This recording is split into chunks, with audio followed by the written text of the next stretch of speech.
8. अर्श, paranormal entities की दुनिया में एक नाम है जो बार बार आता है जी। और वो नाम है यक्षिणियों का। क्या है यक्षिणियां और क्यों इनका खौफ इतना ज्यादा है? देखिए, पुराणों के अनुसार और ग्रंथों के अनुसार ऐसा कहा गया है कि यक्षिणी एक ऐसी एंटिटी होती हैं जो प्रतिशोध के रूप में जन्म लेती हैं दोबारा। एक ऐसी महिला का प्रारूप या स्वरूप जो दोबारा जन्म लेती है एक ऐसी एंटिटी के रूप में जो किसी से प्रतिशोध लेना चाहती हूँ, किसी से बदला लेना चाहती हूँ। उनके अंदर एक रिवेंज की प्रकृति हमेशा रहती है।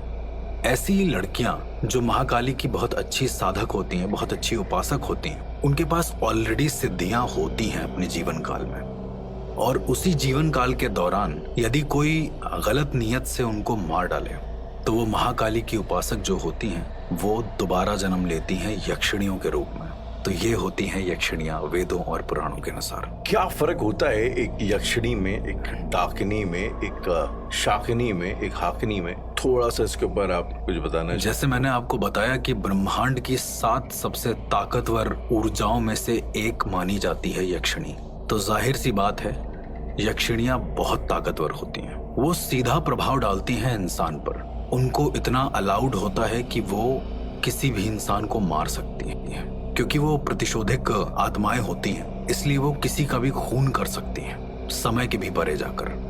उदाहरण के तौर पर एक छोटा सा मेरा केस था जहां पर मैंने करीबन 4 मौतें देखी एक ही आदमी की। एक ही आदमी की 4 मौतें देखी? मैं समझ रहा हूँ, सुनने में थोड़ा सा अजीब लगेगा पर ऐसा सच है। दरअसल हुआ ये कि बैंगलोर का एक छोटा सा केस था जहां पे एक आदमी पजेस्ड हुआ। ओके। उसने शादी करी एक रात और अगले दिन वो कोमा में चला गया, और उसकी बीवी का भी कुछ पता नहीं कि उसने किससे शादी करी, पर शादी का पूरा जोड़ा वहीं पर था। धीरे धीरे उसके बाल सफेद होने लगे, बहुत जल्दी जल्दी उसकी उम्र कम होने लगी, और ये होने के बाद वो आदमी धीरे धीरे मरने की कगार पर पहुंच गया। ओके। बहुत लोगों का ऐसा मानना था कि पोजीशन है। जब हम लोग गए, हमने पूछा तो उसने यही कहा कि शायद मैं यहाँ से कुछ दूर जन्म लूं, मुझे बचा लेना। और ये होने के उसने ये चीज बोला। हमें लगा कि शायद मरने की हालत में होगा, कुछ भी बोलता है इंसान, लेकिन मरने की हालत में इंसान सच भी बोलता है। और वो बार बार यही कह रहा था कि वो यहीं खड़ी है, मुझे देख रही है। इसके बाद क्या हुआ कि करीबन 10 साल बीते होंगे। 10 साल के बाद मैंने देखा कि एक आदमी से मैं फिर मिला हूँ। जरा सोचिए राहुल, 10 साल का टाइम स्पैन। उस आदमी का जो बच्चा है वो पजेस था, और जब मैं उसको सही करने गया हूं तो उसने यही कहा है कि मेरे बाप को बचा लेना अगर हो सके तो। फिर वो सही हो गया। जरा गौर से सुनिएगा इस बात को। और इसके बाद क्या हुआ कि उसी रात को उस बच्चे का जो पिता था वो शादी होने के बावजूद भी एक और वाइफ लेकर आ गया घर में। अच्छा। बिल्कुल। ठीक होने के बाद? नहीं, उसका बच्चा जिस दिन ठीक हुआ, हाँ, उसी रात को वो शादी करके आ गया। उसका जो पिता था, पजेस था बच्चा, पर उसका बाप को ये चीज भुगतना पड़ा, क्योंकि वो बच्चा तो एकदम से नहीं बड़ा हो सकता ना। यक्षिणी को एक शिकार चाहिए, ऐसा कहा जाता है। तो उसका बाप हो गया पजेस फिर से, और उसके बाप के साथ भी फिर वही हुआ। बाल सफेद होने लगे, वो लेट गया और उसका बच्चा रोने लगा। जब मैंने उसके बच्चे से पूछा कि क्या हुआ पापा को, उसको खुद को नहीं याद है कि वो मुझसे कब मिला। जाते जाते उसने यही कहा कि ये मेरा पीछा कभी नहीं छोड़ेगी, बचा लेना हो सके तो। और इसके बाद वो मर गया। सिलसिला सिर्फ यहीं खत्म नहीं हुआ। 3 साल के बाद मैं रैंडमली यूं ही, मेरी एक दोस्त थी स्मृति, मैं उससे मिलता हूँ, और उसके जरिए एक हाउस पार्टी होती है जिसमें मैं रजत नाम के एक इंसान से मिलता हूँ। हम दोनों में दोस्ती हो जाती है, और कुछ दिन बाद वो मुझसे कहता है कि यार अर्श, मैं शादी करने जा रहा हूँ। अच्छा, मेरा इन सब चीजों में फिर ध्यान गया नहीं, क्योंकि और भी केसेस थे जिन्हें सॉल्व करना था, ये सब बातें थी। ठीक उसके अगले दिन खबर आती है स्मृति से कि रजत अब नहीं रहा। मैंने उसको बोला कि वो शादी करने वाला था, तो उसने बोला कि उसकी लाश के बगल में शादी का पूरा जोड़ा रखा हुआ था, एक दुल्हन का। किसका, किसी को नहीं पता। पुलिस अभी भी इन्वेस्टिगेट कर रही है। ये सब होने के बाद जब हम बॉडी देखने गए तो वहां पर भी वही सेम, उसके बाल सफेद, आंखों में काले गड्ढे पड़े हुए, और बड़ा अजीब सा सिनेरियो। मैं कुछ सोच ही पाता राहुल की अचानक से एक छोटी सी बच्ची आती मेरे पास, पता नहीं कहां से खड़ी थी, मेरा हाथ पकड़ती है। मुझे लगा कि शायद किसी के रिश्ते में होगी ऐसे ही करके, और मेरी तरफ देख के कहती है कि बचा सको तो बचा लेना। और मैं जितनी देर में उसको प्रोसेस कर पाता, वो मेरा हाथ छोड़कर कहीं भाग गई। बहुत ढूंढा है राहुल, उस पूरे घर में वो बच्ची कहीं नहीं मिली है। तो वो एक यक्षिणी ही थी जो ये जाहिर कर रही थी कि तुम इसको बचा नहीं सकते हो, चाहे कितनी भी कोशिश कर लो। और हर बार कहीं ना कहीं से घूम फिर के उस आत्मा को अलग अलग शरीरों में डालकर वो प्रताड़ित कर रही थी। और यही एक सबसे बड़ा निशान था मेरे लिए एक यक्षिणी के होने का, क्योंकि इतनी बड़ी चीज सिर्फ वही कर सकती है जो प्रकृति के नियमों के खिलाफ चली जाए। मतलब आप ये कहना चाहते हैं कि जो आपका पहला केस था जी, वो आत्मा, उसके बाद दूसरी सब सेम आत्माएं थी? ये आत्माएं सारी सेम थी, क्योंकि यक्षिणियां भी सेम थी। अच्छा। पॉइंट की बात है कि मुझे घूम फिर कर क्यों दिख रही थी। शायद उस यक्षिणी ने मुझे यही देखा होगा, क्योंकि वो किसी को नहीं भूलती है। कहा जाता है कि यक्षिणियां जिनसे बदला लेने जाती हैं, सिर्फ उन्हें ही नहीं, उनके आसपास के सारे लोगों को अपने ध्यान में रखती हैं। और कहीं ना कहीं मेरा उससे एनकाउंटर होना इस बात का सबूत था, वरना वो बच्ची कौन थी मुझे आज तक पता नहीं चला। और मेरे दिमाग का वहम तो बिल्कुल नहीं हो सकता। बाद में थोड़ा खोजबीन करने पर ये मुझे पता चला कि जो सबसे पहला केस था, थोड़ा वक्त में पीछे आते हैं, 13 साल पहले जो केस था, उस केस में जो आदमी था उसने अपने, जब वो टीनेज में था तो उसने एक लड़की के साथ बहुत गलत किया, उसके साथ छेड़छाड़ करी। और उसके रिसर्च किया उसके बाद? एग्जैक्टली, मैंने जानबूझकर रिसर्च करी। ओके। और रिसर्च करने पर मैं जब रात को ऐसे ही बैठा होता था तो मेरे पास कई बार मेरे हाथ कांपने लगते थे। अचानक से ऐसा लगता था किसी औरत ने हाथ पकड़ लिया, चूड़ियों के खनकने की आवाज और अचानक से कुछ ऐसा, तो मैं रुक जाता था वहां पे। और उसके बाद जब मुझे पता चला तो यही पता चला कि गलत किया है उस लड़की ने, बाद में सुसाइड कर लिया। और वो लड़की अपने कुल से बहुत बड़ी पंडित थी, बहुत बड़ी साधिका थी। तब जाकर मुझे पता चला कि यक्षिणियां आज भी एग्जिस्ट करती हैं हमारे बीच। और मैं तो यही चाहूंगा कि दुश्मन को भी ये नसीब ना हो कि उन्हें यक्षिणियां अपने काबू में कर लें। अभी हम लोगों ने इतने सारे साधकों की बात करी है, साधनाओं की बात करी है जी। कोई ऐसा साधक है या होते हैं जो यक्षिणियों को भी वश में करने के लिए साधना करते हैं? अगर इसको साधने की बात आती है, चूंकि हमारे पुराणों में कम से कम 36 अलग अलग तरह की यक्षिणियां बताई गई हैं। ओके। जो अलग अलग तरीके के काम करती हैं। एक यक्षिणी ऐसी भी होती हैं जो धन देती हैं, जो आपको धन प्रोवाइड करती हैं, जिस साधना को हम धंधा यक्षिणी साधना भी बोलते हैं। आपने कोई ऐसा केस सॉल्व किया है या? देखिए, केस तो नहीं कह सकते हैं उसको एक लाइव अपनी आंखों के सामने किया हुआ एक एक्सपीरियंस देख सकते हैं। हमारे एक गुरु थे, वो बहुत सारे लोगों को, बहुत सारे ऐसे साधक को तरीके बताते थे कि क्या करना है, कैसे करना है। एक साधक बड़ा परेशान सा होकर आया उनके पास। उसकी जिंदगी में शायद उसके माँ बाप भी अब नहीं रहे थे, बहुत परेशान था। पैसे को लेकर वो सबसे ज्यादा परेशान था, पर उसकी नीयत बहुत अच्छी थी। वो लोगों के लिए कुछ करना चाहता था, एक अस्पताल खोलना चाहता था। और शायद राहुल, अगर मैं आपको बताऊं तो आप शॉक हो जाएंगे। करीबन 1 साल की साधना करी है उसने। 1 साल साधना के बाद उसको जब यक्षिणी सिद्ध हुई हैं, आज इस वक्त बहुत बड़ा नाम है, मैं वो नाम नहीं लूंगा, मैं उनको बहुत अच्छे से जानता हूँ, वो भी मुझे बहुत अच्छे से जानते हैं। एक बहुत बड़ा हॉस्पिटल है, one of the leading hospital, 8 अलग अलग शहरों में ब्रांचें हैं उनकी, और वो आज भी मौजूद है हॉस्पिटल, और बहुत अच्छा चल रहा है, और बहुत लोगों का इलाज उन्होंने फ्री में किया है। और जो लोग इन यक्षिणियों को साधने की कोशिश करते हैं, उनको साधने का प्रयास करते हैं, उन्हें कहीं डर नहीं लगता कि कहीं उनसे कुछ गलती हो गई तो ये कहीं उन पे उल्टा ना पड़ जाए? या ये जो रिस्क है यक्षिणी को साधने का, इसके बारे में थोड़ा आप बता सकते हैं कि अगर आप गलत नियत से साध रहे हैं तो किस किस्म की मेंटल टॉर्चर, मानसिक प्रताड़ना के थ्रू आपको गुजरना पड़ेगा?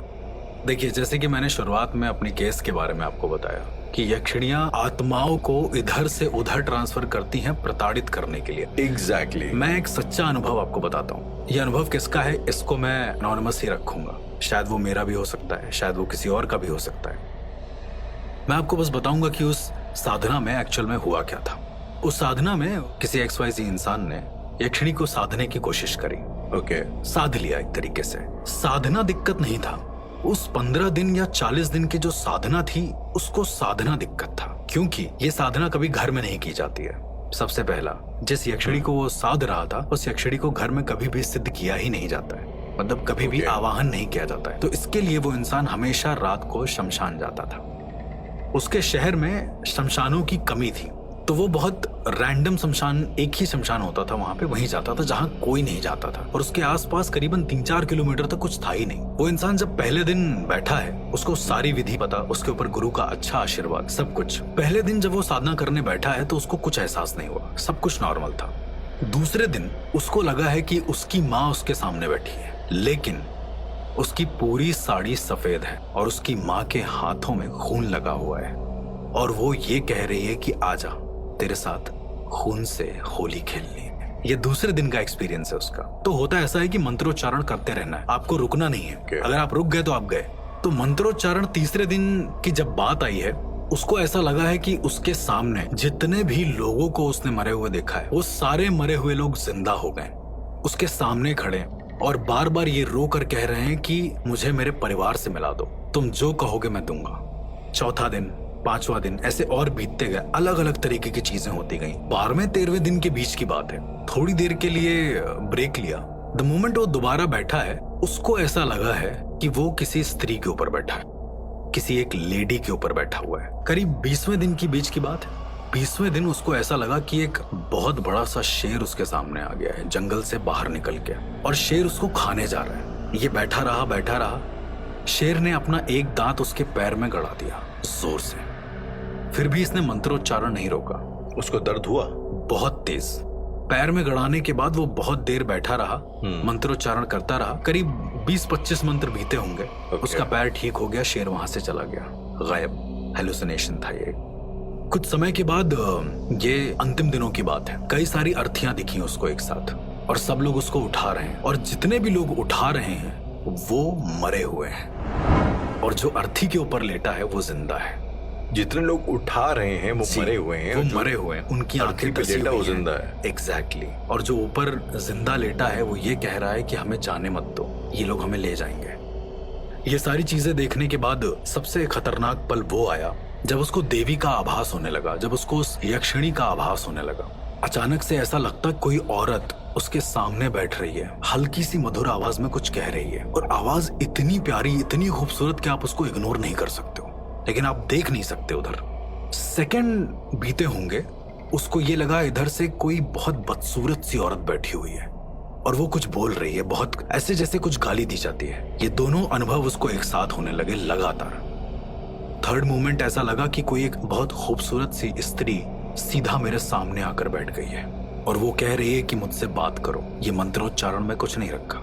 बहुत बार ये सब हुआ, और ये सब होने के बाद अचानक से जब आखिरी दिन आंख खुली है तो ऐसा लगा है कि सामने से एक ट्रेन आ रही है और वो मार डालेगी। मतलब अगर हम नहीं उठे तो हम मर जाएंगे। वो लड़का अचानक से उठने की कोशिश करने लगा, पर फिर किसी न किसी तरीके से आशीर्वाद से वो वहां पर बना रहा और वो परीक्षा भी उत्तीर्ण हो गई।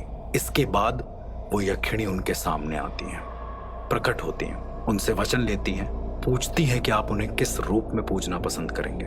वचन होते हैं और उसके बाद वो यक्षिणियां जितने दिन के लिए भी सिद्ध किया है वो साथ रहती हैं। तो ये मैंने आपको एक सच्चा अनुभव बताया, किसका वो मैं नहीं कहूंगा। देखिए, यक्षिणियां एक देवियां हैं एक तरीके से। इनको हम अलग अलग रूप से पूज सकते हैं। इनका मंदिर बना है proper. Archaeological survey of India के बनाए हुए कई सारे म्यूजियम्स में जाएं आप। इंदौर में एक म्यूजियम है, वहां जाकर देखें। उज्जैन में म्यूजियम है, वहां जाकर देखें। जो ग्वालियर, मुरैना और इन सब जगह पर जो भी मूर्तियां हमें प्राप्त हुई थी, उसमें यक्षिणियों की मूर्तियां भी साफ अंकित हैं। केरल में एक मंदिर है, इनफैक्ट 2 मंदिर हैं, 2 यक्षिणियों के, और 2 बहनें हुआ करती थी। मैं थोड़ा सा करेक्ट कर देता हूँ, ये तमिलनाडु में है। ओके, हाँ, तमिलनाडु। तो आप समझ रहे हैं मैं शायद किस। बिल्कुल, मैं समझ गया आप किस चीज की बात कर रहे हैं। देखिए, केरल में आप जिसकी बात कर रहे हैं, वो केरल की देखिए बहुत सारी पौराणिक कहानियां रही हैं, बहुत सारी ऐसी यक्षिणियां रही हैं जिनकी कहानी केरल में मौजूद है। जिसमें से कल्याण कट्टू नीली की एक कहानी है। वो ऐसा कहा जाता है कि बहुत बड़ी राक्षसी थी। हाँ, और महाकाली की भक्त थी। उसके दमन के बाद जब वो यक्षिणी बनी है तो एक उसका जो प्रकोप था वो पूरे गांव में फैला रहता था, बहुत ज्यादा। कभी इंसान का सर कटा हुआ गिरना, मतलब इंसान चलते चलते जा रहा है और उसको पता नहीं उसका शरीर अपने धड़ से अलग हो गया और वो मर गया है।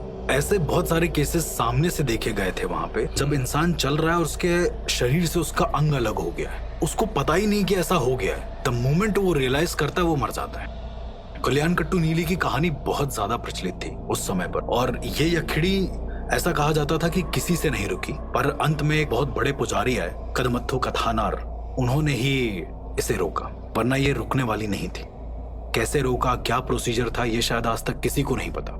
लेकिन उसके बाद से वो हादसे वहां पर हुए नहीं। अब आप जो 2 बहनों की बात कर रहे हैं जी, मेरे हिसाब से, और वो कहानी है चंपकावल्ली अम्मल और नीला पिल्ला अम्मल की। ये 2 बहनें हैं, नाम लेने में थोड़ा सा दिक्कत होगी आपको, पर ये 2 बहनें हैं और तमिलनाडु में नागरकोइल के बगल में एक कोई प्लेस हुआ करता था। तो कई सारी अलग अलग कथाओं के अनुसार अलग अलग उनकी कहानियां डिस्क्राइब करी गई हैं। ऐसा कहा जाता था कि ये दोनों बहनें बहुत ज्यादा खूबसूरत थी। भगवान शिव को और महाकाली की वो बहुत बड़ी भक्त थी। उसी क्षेत्र में एक राजा रहते थे, मतलब वो बहुत ज्यादा लड़कियों में इंटू रहते थे। और तो कहा जाता है कि राजा के चंगुल से बचाने के लिए इनके पिता ने इन्हें मार डाला। राजा के चंगुल से? राजा इनके प्रति मोहित था? हाँ, बहुत ज्यादा मोहित था और राजा ने पूरा ये प्लान बनाया था कि इनको बुलाकर गलत काम करा जाएगा। जब इनको मार डाला है तो ये दोनों की दोनों बहन यक्षिणियों में बदल गई हैं। इनका पुनर्जन्म यक्षिणियों के रूप में हुआ उसी समय। ऐसा कहा जाता है इस तरह की आत्माएं बहुत प्रबल होती हैं, बहुत ज्यादा प्रबल होती हैं। तो उन्होंने अपने पिता को तो मारा ही मारा, पर जिसकी वजह से ये सब हो रहा था वो राजा की वजह से उन्होंने उस पूरे महल को प्रताड़ित किया। लेकिन अर्श, पिता को मारा क्यों? पिता तो उन्हें बचाने की कोशिश कर रहा था। पिता को मारा क्योंकि पिता राजा से बचाने की कोशिश कर रहा था, पर उसे अपनी बेटियों को मारना नहीं चाहिए था। उन लोगों के पिता ने ही उन दोनों को मार डाला। इसके बाद पूरे महल में ना कोई आग लगी ना कुछ हुआ। अचानक से 3 दिन के बाद वो महल पूरा सूना हो गया। ऐसा कहा जाता है कि महल के अंदर ही सबके सब मर गए, सबका खून वहीं जम गया और सूख गया। तो लाशें भी नहीं मिली? कुछ नहीं मिला, उस महल में कोई गया ही नहीं। इसके बाद कई सारी ऐसी घटनाएं होने लगी वहां पर जिससे लोग भयभीत होने लगे। लोगों को अचानक से बहुत सारे लोगों की चीखें सुनाई देने लगती थी। लोगों को उस महल के पास से गुजरते ही रोना आ जाता था। कई सारी ऐसी चीजें होने लगी जब उन यक्षिणियों ने गांव में लोगों को प्रताड़ित करना शुरू करा। उनको बार बार ऐसा लगता था कि कोई बहुत बड़ा सा महल है। लोगों को ऐसे सपने आते थे और उस महल में वो सारे सैनिक फांसी पर लटके हुए हैं। सबको ऐसा सपना आता था। जब बहुत ज्यादा ये बढ़ गया तो भी जब ये आतंक शांत नहीं हुआ तो एक बहुत अच्छे पंडित आए। उन्होंने जब ये पूरे मामले को देखा तो उन्होंने कहा कि ये दोनों अब यक्षिणियां बन गई हैं। इनकी योनि अब देवी की योनि हो गई है, इसलिए हमें इनसे शांति की प्रार्थना करनी चाहिए।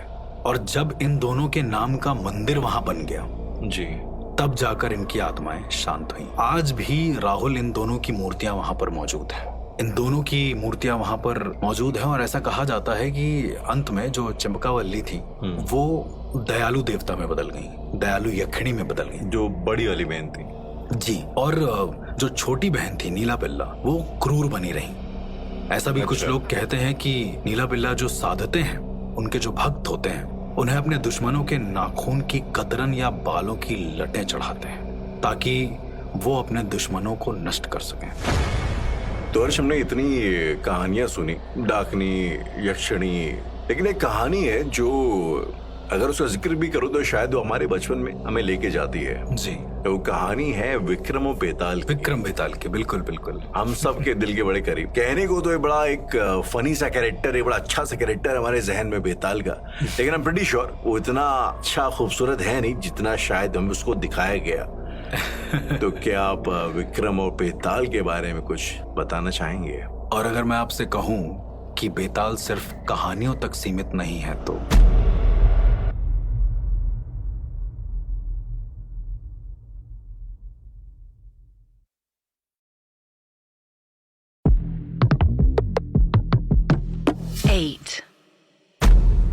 दर्श एक एंटिटी है जो कि जिसकी नॉस्टैल्जिक वैल्यू बहुत है, स्पेशली अगर आप दूरदर्शन के दर्शक रहे हो। अक्सर संडे को एक प्रोग्राम आया करता था। इवेंचुअली मुझे बहुत बाद में पता लगा कि ये एक महज काल्पनिक कहानी नहीं थी, इसकी हिस्टोरिकल कॉन्टेक्स्ट वो एग्जैक्टली क्या है, आई थिंक आप उसको बेटर शायद बता पाएंगे। विक्रम बेताल की कहानी। एग्जैक्टली कहानी विक्रम बेताल की। तो पहली बात तो ये कहानी क्या थी और इस कहानी का इतना इम्पैक्ट क्यों है हमारी साइकी में? अगर बेतालों का एपिसोड है ये और बेताल का जिक्र ना हो तो फिर बेकार है। और विक्रम बेताल की कहानी बताने से पहले मैं बेताल के बारे में कुछ बताना चाहूंगा। बेताल एक ऐसी एंटिटी होती है, एक ऐसे गण होते हैं, जैसे मैंने गणों की बात करी तो बेताल भी एक गण होते हैं। ये आत्माएं अनंत काल तक फंसी रहती हैं एक जगह पर। मतलब ये भूत भी देख सकती हैं, ये किसी का भविष्य भी देख सकती हैं, ये वर्तमान भी देख सकती हैं, ये इस पूरी कायनात का भविष्य देख सकती हैं।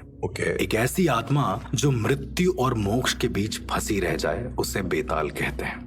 जो मृत्यु और मोक्ष के बीच में फंसी रह जाए और हर एक आयाम में आराम से जा सके, इसीलिए बेताल एक ऐसी एंटिटी होती है जो बहुत कम मिलती है लोगों को और इनकी उम्र हजारों साल होती है। पहले के टाइम पे बहुत से साधक होते थे जो बेतालों को काबू करने की कोशिश करते थे। ओके। और आज भी कई सारे ऐसे साधक हैं जो कम से कम नहीं तो राहुल 50 साल से ऊपर हो गया उनको साधना करते हुए बेताल की, लेकिन आज तक वो उसे सिद्ध नहीं कर पाए। तो अर्ज, क्या आप कभी किसी ऐसे एक साधक से मिले हैं जिसने वाकई में बेताल को अपने वश में किया हो? मैं अपनी जिंदगी में कम से कम नहीं तो 7 ऐसे साधकों से मिला हूँ जो बेताल को आंशिक रूप से सिद्ध कर पाए हैं। आंशिक रूप से? पूरी तरीके से, पार्शली। और जैसा एक्सपीरियंस, जैसा अनुभव उन्होंने मुझे बताया है बेताल को सिद्ध करने का, शायद वैसा मैंने आज तक कभी प्रोसीजर सुना ही नहीं। जैसे एक साधक मिले थे, रायपुर के साधक थे। बनारस में जब वो मुझसे मिले तो उन्होंने मुझे बताया कि वो बेताल को सिद्ध कर रहे हैं। अमूमन तौर पर सिद्धियों को बताया नहीं जाता है कि कौन सी जा रहा था। Exactly. आमतौर पर इसको डिस्क्लोज नहीं किया जाता है। एग्जैक्टली कि कौन सी सिद्धि आप करने वाले हैं। मैं थोड़ा सा घबरा गया। मैंने उनको पूछा कि आप अगर सिद्धि का नाम लेंगे तो शायद सिद्धियां आपको परेशान करें। उन्होंने कहा कि नहीं, मुझे कुछ नहीं होगा। खैर, हमने ये सारी बात करी और उसके बाद उन्होंने मुझे ये परमिशन दी कि मैं दूर बैठकर ये साधना देख सकता हूँ। ओके। बड़ा अजीब लगा मुझे। मैं स्टिल बैठा और मैंने सोचा कि जो होगा देखा जाएगा। करीब 2 बजे के आसपास वो साधक बैठते हैं वहां पे और जो भी चिता जल रही थी उसकी एक लकड़ी उठाकर लेकर आते हैं। पता नहीं क्या, उसको पैर से ही थोड़ा सा ठंडा करते हैं। देन उसके बाद उस लकड़ी पर वो पेशाब करते हैं। आपके सामने? मेरे सामने, मतलब मैं दूर खड़ा था, मैं देख रहा था। ये होने के बाद उनके पास जो उनकी पवित्र राख थी वो उस पर थोड़ा सा गिराते हैं और उसके बाद वहीं पर घेरा बनाकर बैठ जाते हैं। बैठने के बाद सबसे जो अजीब था वो था उनके हाथ की मुद्राएं। वो ऐसे मुद्रा तंत्र का प्रयोग कर रहे थे जो शायद मैंने आज तक कभी नहीं देखा। मुद्रा तंत्र से आपका मतलब हाथ और उंगलियों से अलग अलग शेप बनाना? अलग अलग डायमेंशंस, अलग अलग चीजें आप एक्सेस कर सकते हैं मुद्रा विज्ञान के अंतर्गत, जिसकी बात हम फिर कभी करेंगे। और ये सारी चीजें करने के बाद अचानक से क्या हुआ, देखते ही देखते वो इंसान, मुझे ऐसा लगने लगा कि जमीन के अंदर जा रहा है। बस दिख रहा था। शायद ये मेरा हेलुसिनेशन हो। कुछ देर के लिए मैं देखता और उसके बाद मुझे ऐसा लगा कि मुझे नींद आ रही है। मेरी आंख एक बार को झपकी और वो इंसान ठीक मेरे बगल में बैठा था। उसने मुझसे ये पूछा कि क्या तुम जो देख रहे हो वो किसी और को बताओगे? तो मैंने कहा कि नहीं। द मोमेंट मैंने नहीं बोला, अचानक से वही इंसान किसी और जगह पर चलता हुआ मुझे दिखा।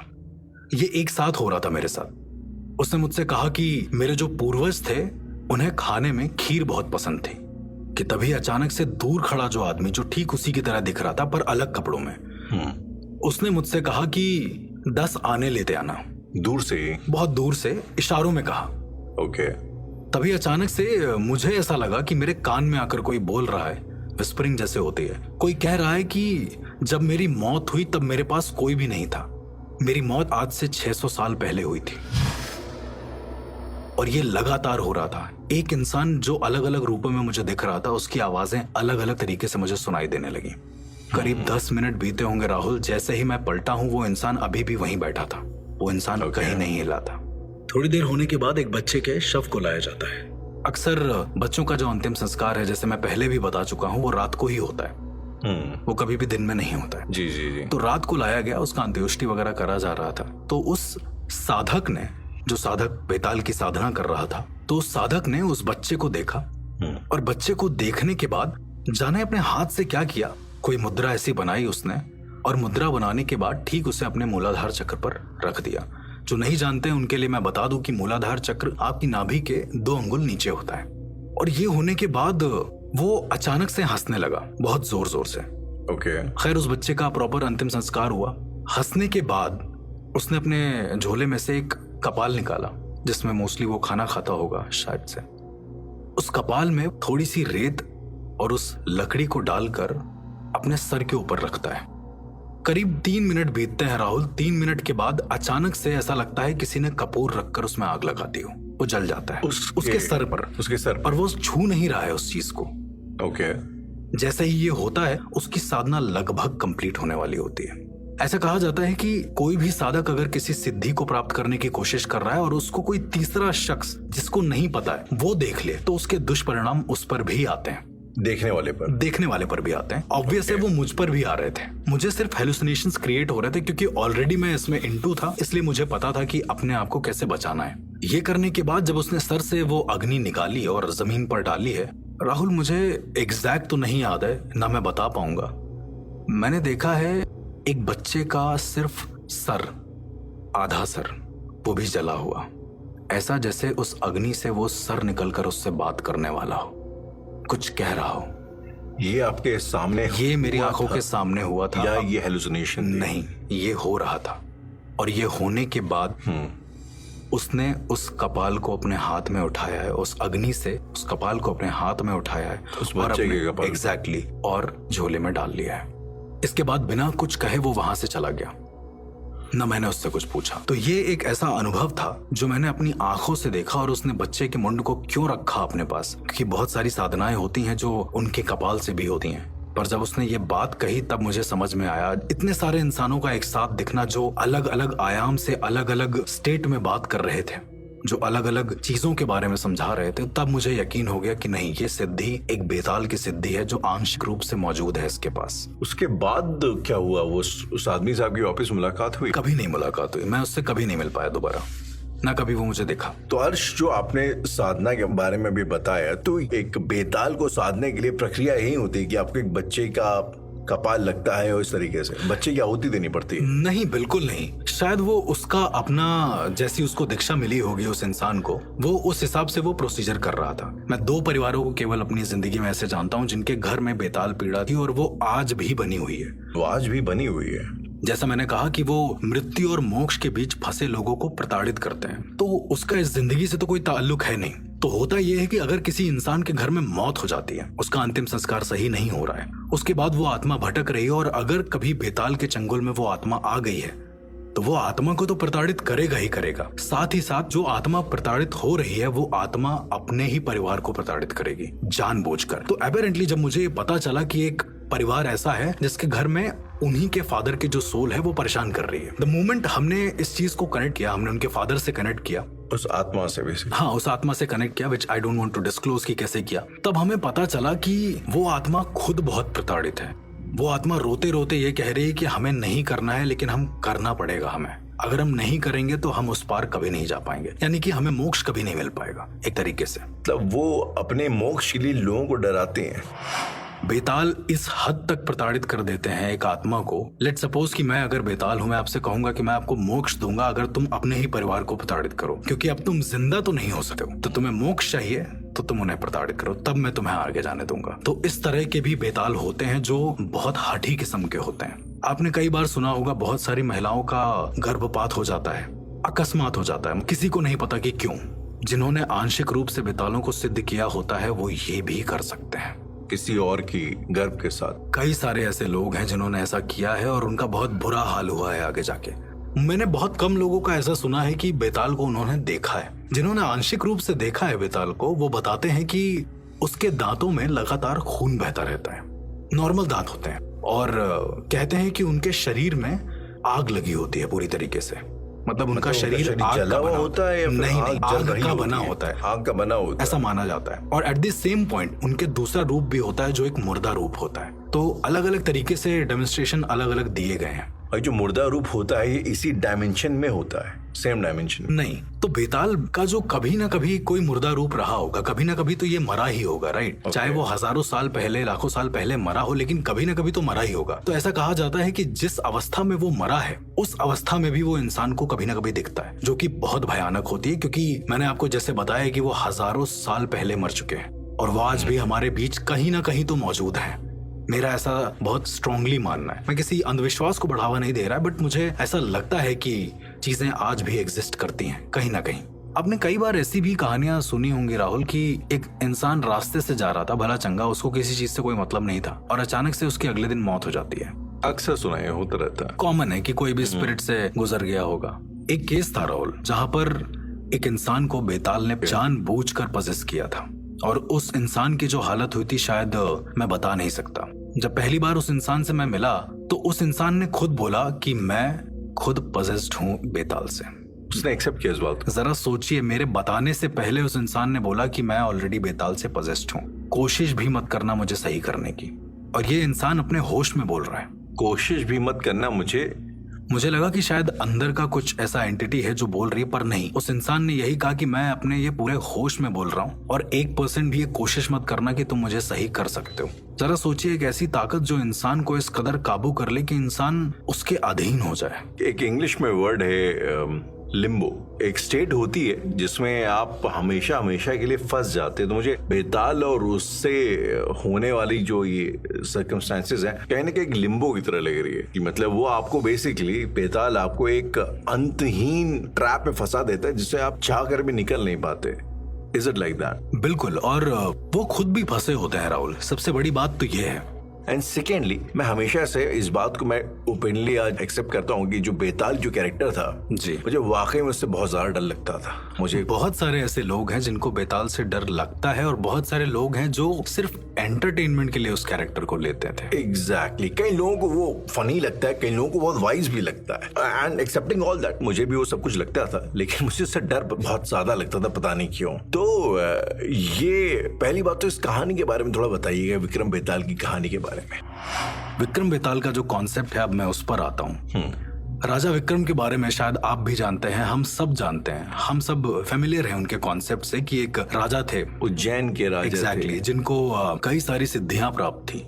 इसके अलावा बचपन में एक पंडित ने उनसे कहा था कि उनकी मौत हो जाएगी जैसे ही वो जवान होंगे, और ऐसा हुआ भी कि प्रजा को संभालते संभालते उनके ज्योतिष ने यह बताया कि नक्षत्रों की ग्रह दशा सही नहीं है, जिसकी वजह पर प्रजा पर बहुत भारी संकट आने वाला है। तो राजा विक्रमादित्य ने इसका हल निकाला और उनको वरदान स्वरूप एक बाण मिला जिसके जरिए वो नक्षत्रों को भेद सकते थे। उन्होंने ऐसा किया, पर ऐसा करने में राहुल उनके प्राण चले गए।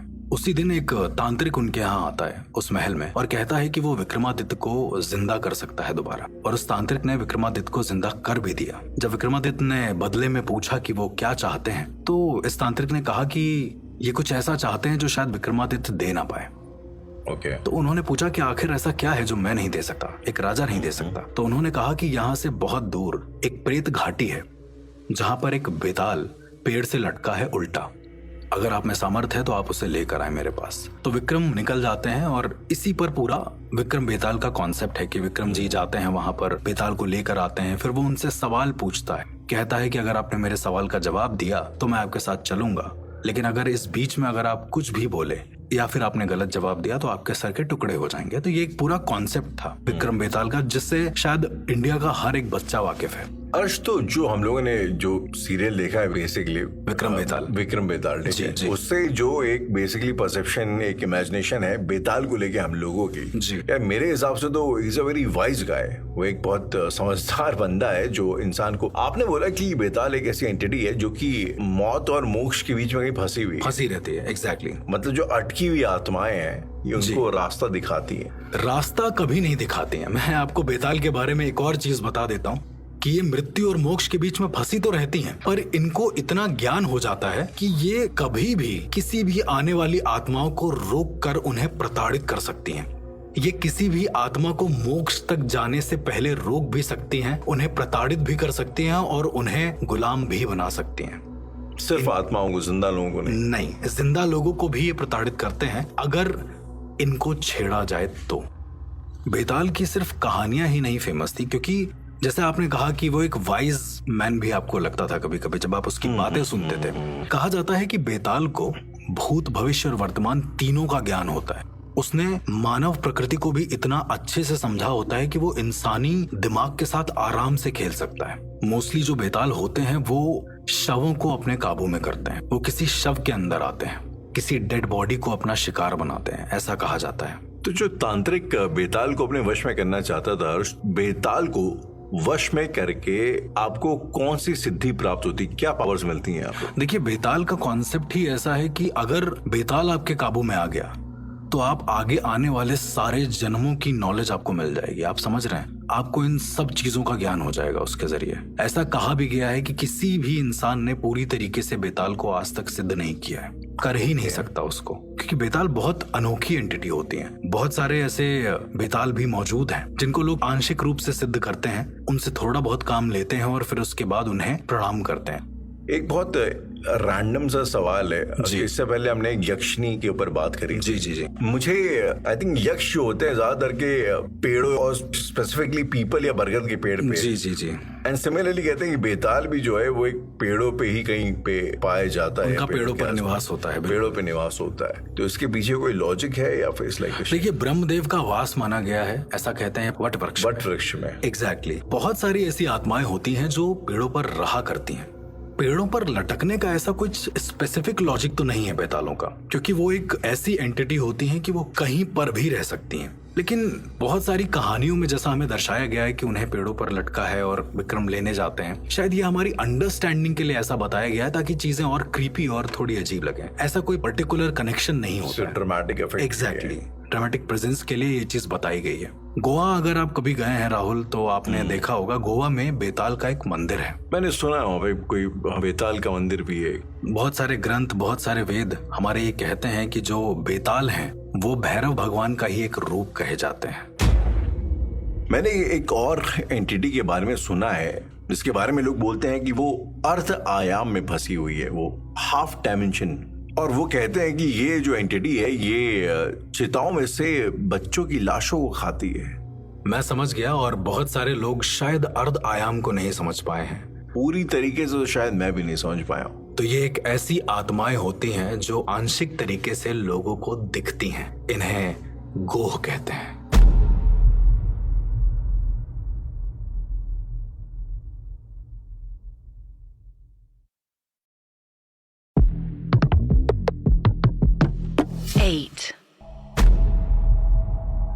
अर्श, तो कुछ एपिसोड्स पहले एक एंटिटी के बारे में बात करी थी जो कि एक बच्चा होता है। जी। बिना जनेऊ का एक बच्चा होता है, और मतलब वो सबसे वन ऑफ द मोस्ट खतरनाक एंटिटीज में से एक होता है। आप मुंजा की बात कर रहे हैं? मैं मुंजा की बात कर रहा हूँ, बिल्कुल। तो मुंजा के बारे में आपने बताया था कि कैसे वो इतना खतरनाक होता है और कैसे उसको काबू में कर पाना वो एक अलग ही टेढ़ी खीर है। जी।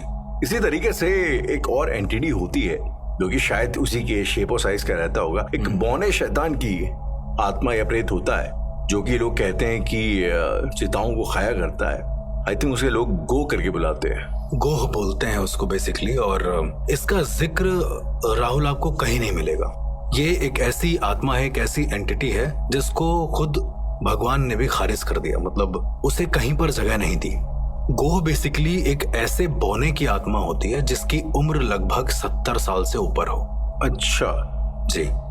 और ऐसा भी कहा जाता है, जैसे मैंने आपको बताया, कि उन्हें भगवान ने भी खारिज कर दिया, मतलब मना कर दिया किसी भी गण में शामिल करने से।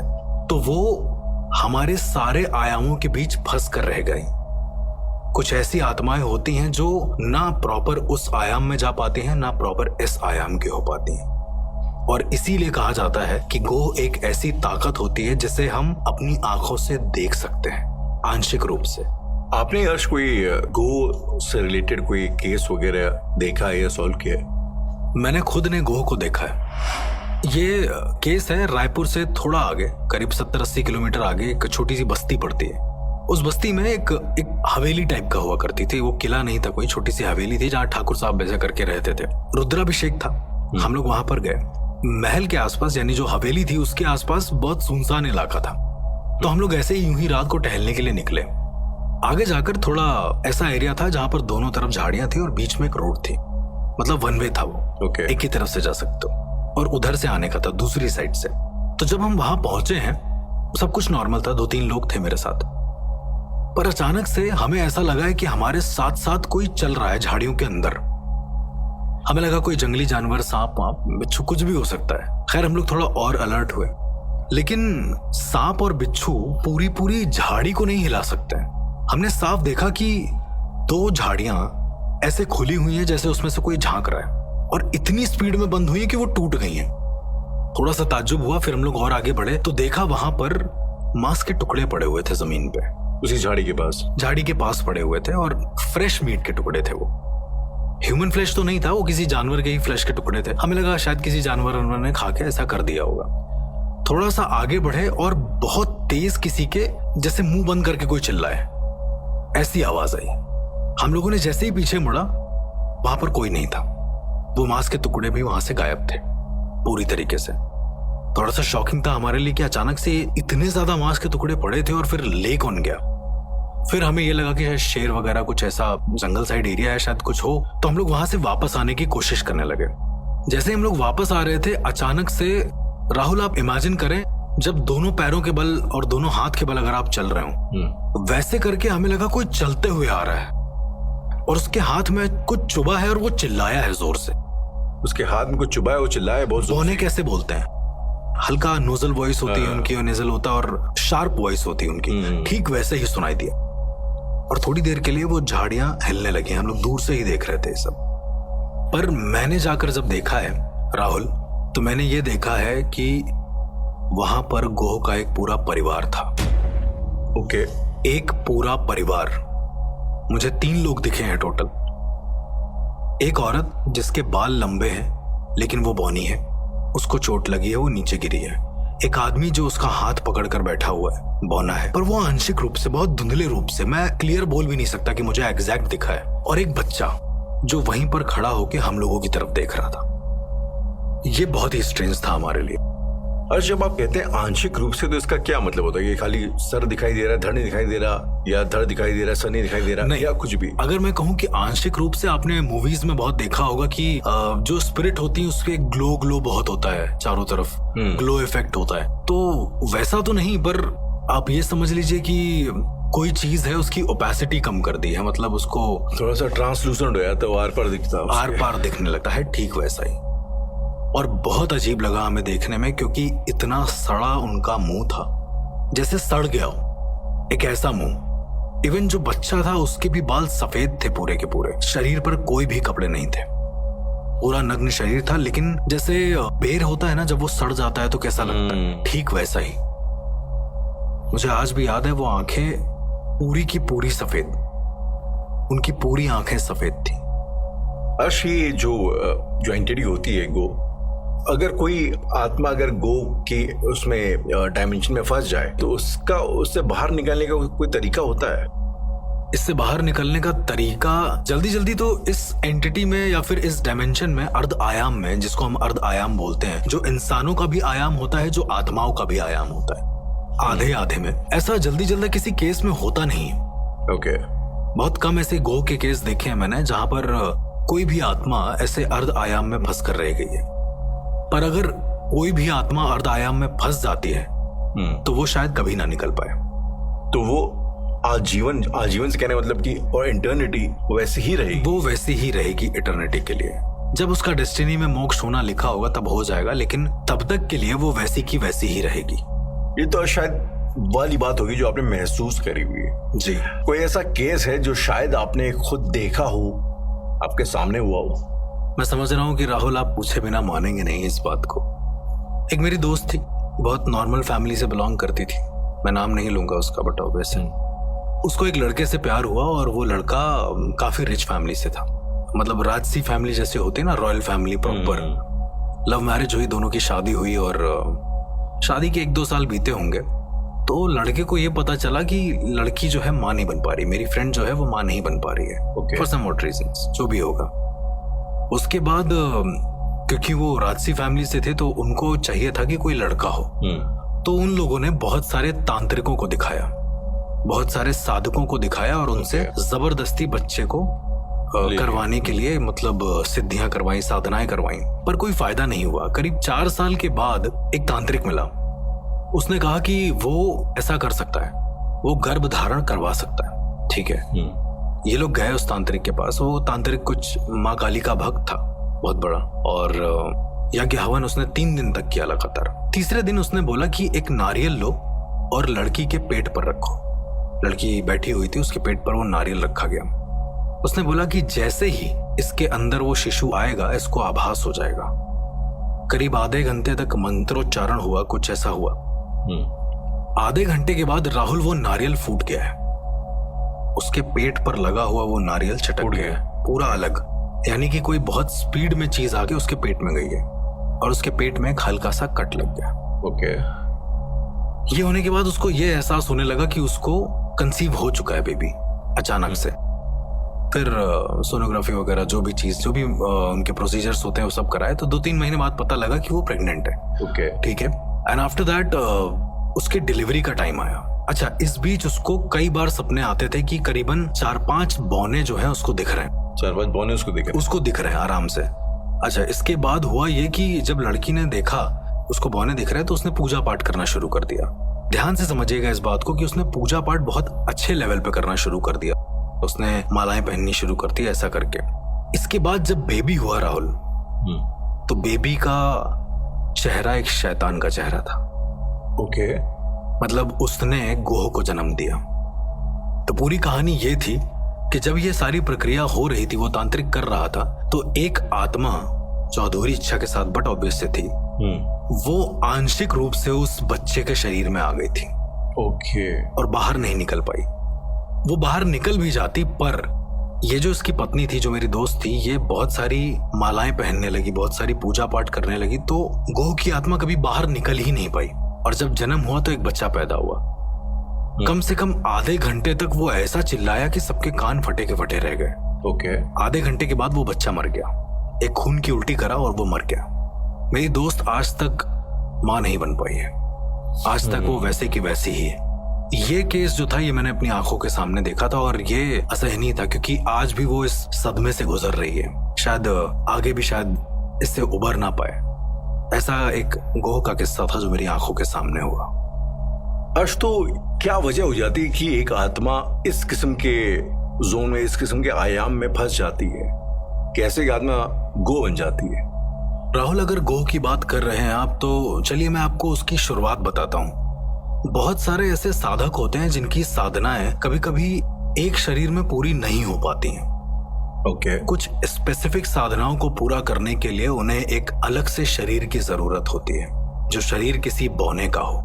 द मोमेंट वो अपने शरीर को उस बॉडी में ट्रांसफर करते हैं, जैसे हम पहले भी बात कर चुके हैं, परकाया प्रवेश में ट्रांसफर करते ही कहीं ना कहीं कोई त्रुटि हो जाती है। अगर परकाया प्रवेश क्या है, मैं एक बार सबको बता देता हूँ। अपनी आत्मा को अपना शरीर छोड़कर किसी और शरीर में दाखिल कराना परकाया प्रवेश कहलाता है। तो अगर ऐसा कोई भी साधक, कोई भी डार्क आर्ट को करने वाला साधक अगर ये कर रहा है और त्रुटि हो जाती है, कोई गलती हो जाती है उस बौने के शरीर में ट्रांसफर करते ही, तो उस बौने के शरीर में जो आत्मा होती है वो आंशिक रूप से बाहर निकल जाती है। आंशिक रूप से बाहर निकलती है और इस इंसान की आत्मा पूर्ण रूप से उसके अंदर जा सकती है। आमतौर पर ऐसा कहा गया है कि एक शरीर में 2 से ज्यादा आत्माएं नहीं रह सकती। ओके। एक शरीर में 2 आत्माएं रह सकती हैं, लेकिन बिल्कुल ऐसा कहा गया है कि सबसे ज्यादा अवेयरनेस वाले इंसान के शरीर में भी 2 से ज्यादा आत्माएं नहीं टिक सकती। एक आत्मा ही इनफ होती है सबके लिए। या तो आप अपनी आत्मा छोड़ दीजिए। तो गोह के शरीर में जब वो किसी तांत्रिक क्रिया के जरिए, या एक बौने के शरीर में जिसकी उम्र ज्यादा है, किसी तांत्रिक क्रिया के जरिए जब वो एक साधक हो, किसी भी उम्र का हो, वो अपनी आत्मा को प्रवेश कराता है और कोई ऐसी त्रुटि होती है जो नहीं होनी चाहिए उस क्रिया के दौरान। बहुत सारी ऐसी क्रियाएं हैं जिसमें त्रुटि लिखी गई हैं कि ये सब नहीं होने चाहिए। अगर वो त्रुटि हो जाती है तो दोनों रूहें एक शरीर में फंस कर रह जाती हैं। ओके। और इस सेंस में इनको कभी भी मोक्ष प्राप्त नहीं होता। अगेन कॉन्सेप्ट वही है, लेकिन ये कहीं एक्सेप्टेबल नहीं होती। इनको कोई साधक सिद्ध नहीं कर सकता, क्योंकि इन दोनों की स्पिरिट मिलने पर ये न्यूट्रलाइज हो जाती हैं पूरी तरीके से। बौने की उम्र भी ज्यादा नहीं होती। उसके बाद एक तो तुम ऐसे शरीर में जा रहे हो जिसकी उम्र नहीं है अपनी क्रिया को पूरा करने के लिए, और उस क्रिया को पूरा करने के लिए जब आप किसी बौने के शरीर में जा रहे हैं तो ये बहुत जरूरी है कि उसकी आत्मा उसके शरीर से निकले। बहुत बार ऐसा उल्लेख भी पाया गया है कि जो बौने होते हैं उनके शरीर से आत्माएं काफी देर बाद निकलती हैं। उनके मरने के काफी देर के बाद उनकी आत्माएं निकलती हैं। ओके। मैं एक ऐसे साधक को जानता हूं जिसने ये काम किया था और उससे त्रुटि हुई, एक बहुत बड़ी त्रुटि ये हुई कि उसने सूत का धागा बोला था। एक प्रोसेस होता है जिसमें एक सूत का धागा बांधा जाता है अपने शरीर में। अपने शरीर को छोड़ने से पहले उसने सूत का धागा बोला था और धागा कोई और लाकर उसके शिष्य ने दे दिया था। तो इस हिसाब से ये अपने शरीर को तो छोड़ चुका था, लेकिन उस बौने के शरीर में जब गया तो एंटैंगल्ड हो गया पूरी तरीके से। फिर वो वहां से कभी निकल पाया ही नहीं। उसके बाद इनकी मृत्यु हो गई। एक तरीके से ये बौना फिर मर जाता है। मरने के बाद जो रूह आती है उसे हम गोह कहते हैं, क्योंकि वो आंशिक रूप से हर इंसान को दिखता है। वो आंशिक रूप से हर इंसान को दिखता हर इंसान को दिखता है आंशिक रूप से। उसका रीजन ये है क्योंकि उसका शरीर तो जल गया, पर उसकी सिद्धि के कारण, क्योंकि उसे जीवित रहना था, इसलिए उसकी सिद्धि के कारण उसे जिंदा रहना जरूरी है। तो उसकी जो रूह होती है वो बार बार इस दुनिया में आने की कोशिश करती है, और जो बौना है, जो मर गया है, उसकी रूह जाने की कोशिश करती है। इसलिए वो दोनों आयामों के बीच फंस कर रह जाते हैं कहीं ना कहीं। तो ये जो एंटिटी होती है अर्श गो, क्या ये भी डाकनी या हाकनी की तरह खतरनाक होती है? देखिए, गो एंटिटी बहुत खतरनाक होती है। उसका एक रीजन होता है। डाकनी हाकनी देखिए ऐसी हैं कि अगर उनके काम में कोई खलल डालेगा तो वो इंसान गया। लेकिन गोह बेसिकली, इनके जो केसेस पाए गए हैं ये महलों के आसपास पाए गए हैं। महलों के आसपास? थोड़ा सा सुनने में अजीब है क्योंकि इनके बारे में उल्लेख बहुत कम है। इट इज बिलीव दैट कि ये चिता से जो मांस बचता है उस मांस को खाते हैं। और कई सारे लोगों ने आंशिक रूप से देखा भी है कि एक छोटी सी आकृति, बौने की आकृति, जिसके बाल सफेद हैं, वो बैठकर कुछ खा रही है मांस। कभी भी किसी भी शमशान घाट के किनारे जो नदी है, ऐसा कोई शमशान घाट ढूंढे जिसके किनारे नदी है, वहां आपको एक अलग सी ही वाइब आएगी, अलग सा ही फील आएगा अगर आप कभी गए हैं तो जब आप वहां जाएंगे तो जहां पर कपड़े वगैरह पड़े रहते हैं, वेस्टेज जो जितने भी चीजें होती हैं, आप रात के वक्त वहां नोटिस करिएगा, आपको जरूर कुछ ना कुछ अलग लगेगा। मैं ये नहीं कह रहा हूं कि आप जाएं उसको नोटिस करें, किसी सुपर एक्सपर्ट्स के अंडर में ही जाएं और वहां पर देखें, तो आपको समझ में आएगा कि वो अभी भी नजदीक है, वो दिखते हैं कभी ना कभी। या कहीं किसी बौने की डेथ हुई हो तो उसे देखिएगा, तो आपको समझ में आएगा कि ये पॉसिबल है, और उसके आसपास अगर कोई तंत्र साधक मौजूद है तो। क्योंकि हर इंसान ये प्रक्रिया करने की कोशिश जरूर करता है अगर वो जानकार है किसी तंत्र विद्या का तो। अर्श, मैंने सुना था कि जो गोह होता है वो बच्चे खाता है, बच्चों का मांस खाता है, तो ये कहाँ तक सच है?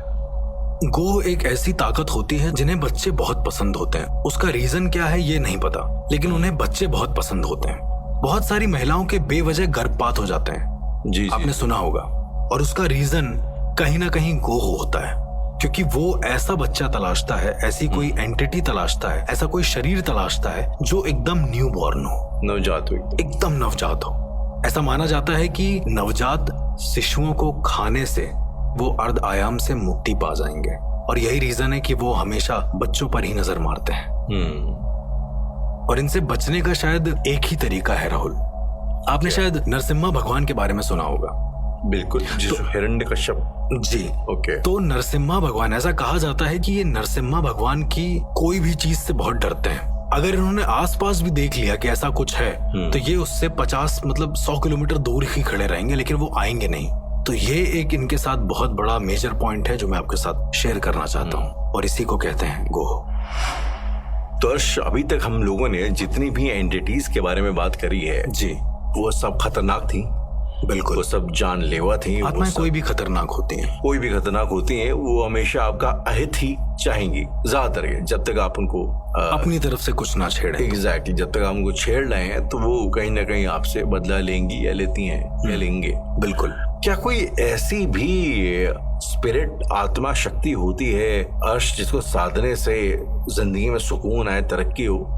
बिल्कुल होती है। मैं अपनी जिंदगी में कुछ ऐसे लोगों, कुछ ऐसी आत्माओं को महसूस कर चुका हूँ जिनके होने भर से, जिनका हाथ भर रखने से आपकी जिंदगी बहुत खूबसूरत हो जाती है, और वो हैं पीर और फकीर।